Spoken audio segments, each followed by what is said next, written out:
Since beginning of primitive times, the Christian faith has produced particular iconography and explicitly outlined how the relics are to be displayed, portrayed, and worshipped. The Council of Trent, formed by the Catholic Church, had the purpose of defining religious art doctrine and its level of correctness. They gave the official green light to all commissionable artists portraying religious figures and their iconography. Christian iconography could go wrong, and this gave the Council of Trent anxiety, and justified their scrutinous behavior of restricting painters' interpretations of biblical-related commissions. The Council of Trent stressed the importance of worshiping God himself, not the objects of icons that look like him. This led to differentiation of correct and incorrect art.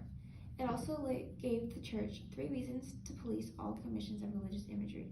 Martin Luther brought about the Protestant Reformation when he challenged the Catholic Church's teachings in 1517. He sent over 95 complaints to the Catholic Church and challenged their policy on indulgences and other corruptions. Luther wanted the Protestant faith to be separated from Catholicism, and the Church was unwilling to compromise. In 1545, the Council of Trent initiated reconciliation with the Protestants after avoiding a meeting with them for nearly 30 years. The Protestants charged the Catholics with worshiping the images of Christ, Mary, and the saints as if they were present in the images themselves, and found it problematic overall. The results of the trial were that the Council of Trent focused on defining the Catholic doctrines and answered the criticisms by the Protestant faith. They affirmed that both the faith and the works were necessary for salvation and clarified the importance of sacraments. They also improved clergy discipline and education, thus resulting in their church's strict iconography rules and reasons.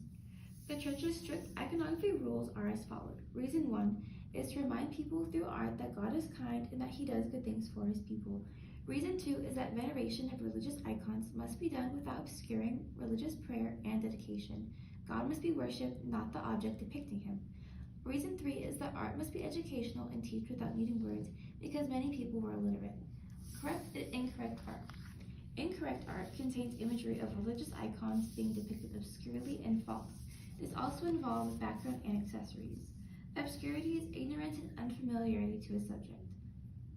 Correct art portrays God as being kind, loving, and devoted to his people, and illustrates a story without needing text. Trial connection. During the Veronese trial before the Holy Tribunal, Paolo Veronese stood against the Inquisition's accusations of painting an obscure version of the Last Supper. The Inquisition grilled Veronese about his past works of art and then questioned him on why he thought he had the right to decide what to paint while portraying a biblical story. Veronese bravely stated that painters take the same license and liberty that poets and jesters take in the realm of free speech. He talked about how he painted each obscurity with a purpose and explained how he was no more out of line than Michelangelo's Last Judgment, who painted the Virgin Mary nude. The trial ended in Veronese outsmarting the tribunal's demands to repaint the canvas by renaming it to a more fitting scene, the feast in the house of Levi. Ultimately, Veronese's clash with the Holy Tribunal teaches us a powerful lesson. When oppressors seek to condemn and restrict artistic expression and free speech, they will inevitably encounter fierce resistance from resilient, independent-minded individuals.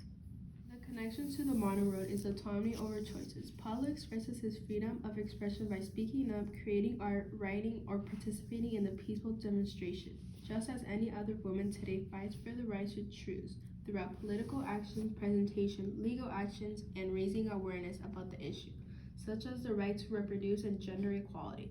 They are all essential components: personal freedom and autonomy.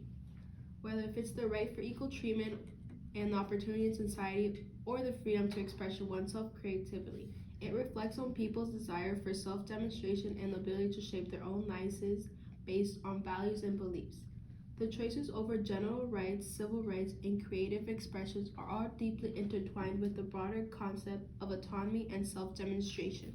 For example, reproductive rights are the choices involving decisions regarding one's own body, such as the right to access birth control, abortion, and family planning services.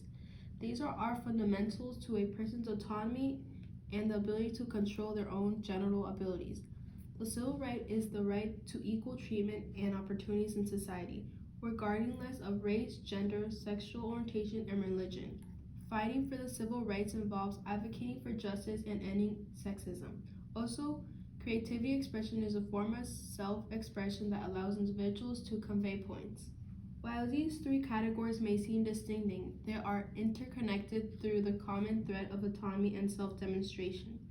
Choices in which of these areas reflect individuals' desire to assert to control over their own lives, whether it involves a decision about their bodies, fighting for equality rights, opportunities, or expressing for himself creatively. Ultimately, they are all considered to the border pursuit of personal freedom and autonomy. The Veronese trial was a landmark case for the autonomy of painters in the Renaissance. The church set out to correct and deem what was okay for art to be depicted. Paolo Veronese, the painter on trial, was reprimanded by the church for not showing the spirituality of the Last Supper. The Catholic Church forcefully pushed Catholicism through art in an attempt to re-energize itself in response to corruption and the rise of Martin Luther and the Protestant Church.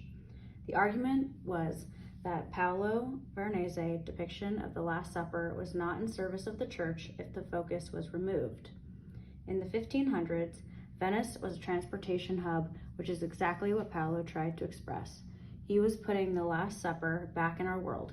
The chaos and imperfections of human life removed the viewer from the timeless world that Leonardo created before him.